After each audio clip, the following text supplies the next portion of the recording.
It usually happens on a random Tuesday. You look at your phone and suddenly the notification badges don't look like connections anymore. They look like demands. The group chats are buzzing. Your feed is an endless scroll of opinions and your inbox is filling up. And in that moment, a switch flips inside your brain. You don't get angry, you just get profoundly tired. You turn on Do Not Disturb, close your laptop, and mentally slide out the back door of the internet. For the next 2 weeks, you become a ghost. You don't post, you barely text back, and you disappear into your real physical life. When you finally return, you feel a lingering sense of guilt. You worry that you're antisocial, that you're a bad friend, or that you're failing to keep up with the modern world. But as a psychologist, I can tell you, this isn't a symptom of isolation. It is a brilliant instinctive defense mechanism. What you are experiencing is what I call the digital sabbatical. It is a subconscious psychological intervention designed to save your nervous system from total structural burnout. Today we are going to look into the psychology of the sudden disappearance. We will explore how your brain reacts to ambient awareness, the biological tipping point of sensory overload, and why dropping off the grid is actually a sign of a highly resilient mind. To understand why you need to disappear, we have to look at what the internet does to your brain on a structural level. Human beings evolved to manage the emotional data of a small tribe, about 150 people. In an ancestral tribe, you only knew if someone was angry, grieving, or celebrating if you were standing right in front of them. Today, your phone forces you into a state of ambient awareness. Through social media, you are constantly processing the micro signals of hundreds of people simultaneously. You are absorbing a colleague's vacation joy, a stranger's political rage, a friend's relationship drama, and a global tragedy, all within a single 10-second scroll. Your prefrontal cortex and your amygdala are forced to unconsciously calculate emotional responses to things you cannot fix and people you barely know. This creates a state of permanent low-grade hypervigilance.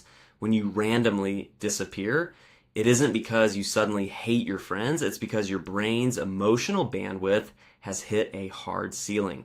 The digital sabbatical is your mind pulling its main circuit breaker before the whole house catches fire.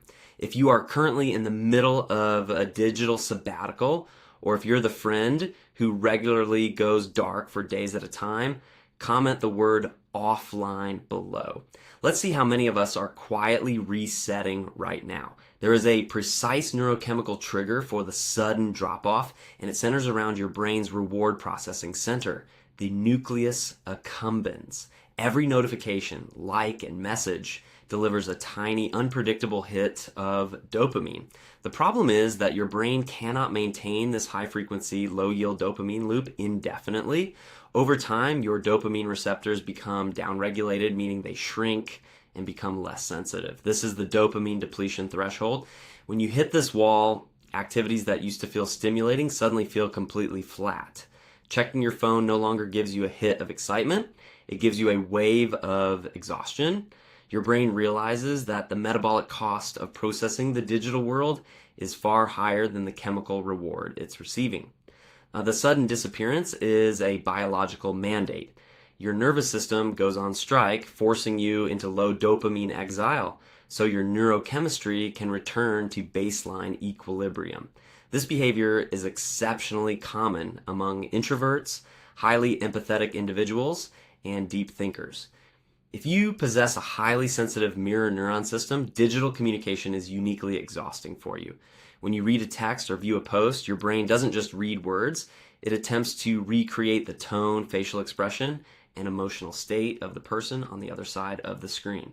Because digital text lacks tone and body language, your mirror neurons have to work twice as hard, running endless hypothetical simulations to decode the true meaning behind a simple message. This is what we call cognitive overdraft. You are spending massive amounts of psychological energy just to maintain casual digital interactions. When you enter a digital sabbatical, you are simply closing the bank. You are giving your mirror neurons permission to stop simulating the emotional states of the world and return to the safety of your own internal experience. The ultimate danger of never disappearing is that you lose what psychologists call the local self. When your mind is permanently distributed across the internet, you become hyper-focused on the global, the abstract, and the distant. You care about trends you can't control and opinions that don't matter to your actual survival. The digital sabbatical forces your consciousness to collapse back into your physical body and your immediate surroundings. When you go dark, you suddenly start noticing the temperature of the room, the taste of your food, the dirt on your baseboards, and the actual physical people sitting across from you. You shift from a state of passive consumption to active presence. You aren't missing out on life by leaving the internet. You are reclaiming the only version of life that your biology is actually designed to experience, the one happening right where your feet are. You don't owe the internet your constant presence, and you don't owe anyone a text back at the expense of your own peace. Your silence isn't a flaw, it is your sanctuary. If this video helped you feel a little lighter and gave you a new way to see yourself, please press like and share it with a friend. Perhaps share it with someone who has been wondering where you disappeared to. Your understanding today might be exactly the comfort they need. Thank you for watching until this moment. I'm Milo. Don't forget to subscribe to the channel so you won't miss any upcoming videos. Goodbye and see you next time.